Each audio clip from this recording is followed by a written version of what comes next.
Hello friends, in this episode I will tell you about the terrible and disgusting Roman traditions. I hope you like my video. Please don't forget to like my videos to contribute to the growth of my channel. People washed their mouths out with urine. In ancient Rome, pee was such big business that the government had special taxes in place just for urine sales. There were people who made their living just from collecting urine. Some would gather it at public urinals. Others went door to door with a big vat and asked people to fill it up. The ways they used it are the last ones you'd expect. For example, they'd clean their clothes in pee. Workers would fill a tub full of clothing and pee, and then one poor soul would be sent in to stomp all over the clothing to wash it out, which is nothing compared to how they cleaned their teeth. In some areas, people used urine as a mouthwash, which they claimed kept their teeth shining white. In fact, there's a Roman poem that survives today in which a poet mocks his clean-toothed enemy by saying, "The fact that your teeth are so polished just shows you're the more full of piss." You shared a sponge after pooping. Rome has been praised for its advances in plumbing. Their cities had public toilets and full sewage systems, something that later societies wouldn't share for centuries. That might sound like a tragic loss of an advanced technology, but as it turns out, there was a pretty good reason nobody else used Roman plumbing. The public toilets were disgusting. Archaeologists believe they were rarely, if ever, cleaned because they have been found to be filled with parasites. In fact, Romans going to the bathroom would carry special combs designed to shave out lice. The worst part came when you finished. Each public toilet, which was shared with dozens of other people, would have a single sponge on a stick that you used to wipe yourself. The sponge would never get cleaned, and you shared it with everybody else there. Toilets regularly exploded. When you entered a Roman toilet, there was a very real risk you would die. The first problem was that creatures living in the sewage system would crawl up and bite people while they did their business.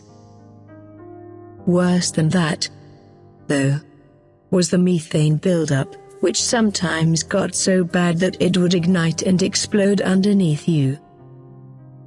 Toilets were so dangerous that people resorted to magic to try to stay alive. Magical spells meant to keep demons at bay have been found on the walls of bathrooms. Some, though, came pre-equipped with statues of Fortuna, the goddess of luck, guarding them. People would pray to Fortuna before stepping inside. Gladiator blood was used as medicine. Roman medicine also had its fair share of eccentricities. Several Roman authors report people gathering the blood of dead gladiators and selling it as a medicine. The Romans apparently believed that gladiator blood had the power to cure epilepsy and would drink it as a cure. And that was just the civilized approach. Others would pull out the gladiators' livers and eat them raw. This was so popular that when Rome banned gladiatorial combat, people kept the treatment going by drinking the blood of decapitated prisoners. Strangely, Some Roman physicians actually report that this treatment worked. They claim to have seen people who drank human blood recover from their epileptic fits. Women rubbed dead skin cells of gladiators on their faces.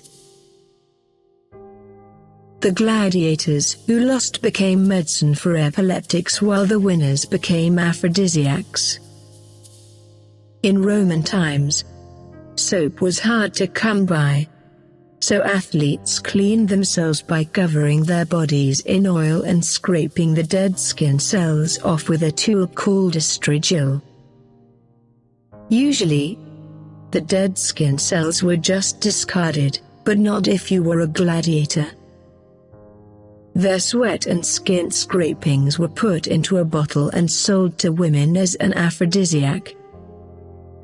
Often, this was worked into a facial cream. Women would rub the cream all over their faces, hoping the dead skin cells of a gladiator would make them irresistible to men. Pompeii was filled with obscene art. The volcanic eruption that buried Pompeii left it wonderfully preserved for archaeologists. When they got their first look at it, though, the archaeologists found things that were so obscene that they hid them from public view. Pompeii was filled with art that was so filthy that it was locked in a secret room for hundreds of years before anyone was allowed to look at it. The town was full of the craziest erotic artwork you'll ever see. For example, the statue of Pan sexually assaulting a goat. On top of that, the town was filled with prostitutes, which gave even the street tiles their own special little touch of obscenity. To this day, you can walk through Pompeii and see a sight Romans would enjoy every day: a penis carved into the road with the tip pointing the way to the nearest brothel. Dangerous places had drawings of penises for good luck. Penises were pretty popular in Rome. They didn't share our skittishness toward the male member. Instead, they displayed them proudly. Sometimes, they even wore them around their necks. It was a fairly common Roman fashion choice for boys to walk around wearing copper penises on necklaces. This was about more than looking good. According to Roman writings, these would prevent harm from coming to the people who wore them. They didn't stop there, either. Good luck penises were also drawn on dangerous places to keep travelers safe. Sharp curves and rickety bridges in Rome often had a penis drawn on them to grant good luck to every passerby. Romans hold the first recorded mooning. Rome holds the unique distinction of recording the first mooning in history. Flavius Josephus, a Jewish priest, wrote the first description of a mooning while describing a riot in Jerusalem. During Passover, Roman soldiers were sent to stand outside of Jerusalem to keep watch in case the people revolted. They were meant to keep the peace, but one soldier did a little bit more. In Josephus's own words, the soldier lifted up the back of his garments, turned his face away, and with his bottom to them, crouched in a shameless way and released to them a foul-smelling sound where they were offering sacrifice. The Jews were furious. First, they demanded that the soldier be punished, and then they started hurtling rocks at the Roman soldiers. Soon a full-on riot broke out in Jerusalem, and a gesture that would live on for thousands of years was born. Romans vomited so they could keep eating. Romans took excess to new levels. According to Seneca, Romans at banquets would eat until they couldn't anymore, and then vomit so that they could keep eating. Some people threw up into bowls that they kept around the table, but others didn't let themselves get so caught up in the formalities. In some homes, people would just throw up right there on the floor and go back to eating. The slaves are the people you really need to feel sorry for, though. Their jobs were terrible. In the words of Seneca, when we recline at a banquet, one slave wipes up the spittle, another, situated beneath, collects the leavings, vomit, of the drunks. Charioteers drank an energy drink made of goat dung. Romans didn't have band-aids, so they found another way to patch up wounds.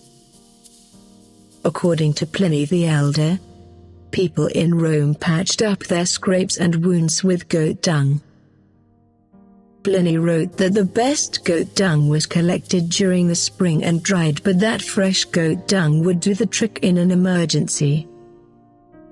That's an attractive image, but it's hardly the worst way Romans used goat dung.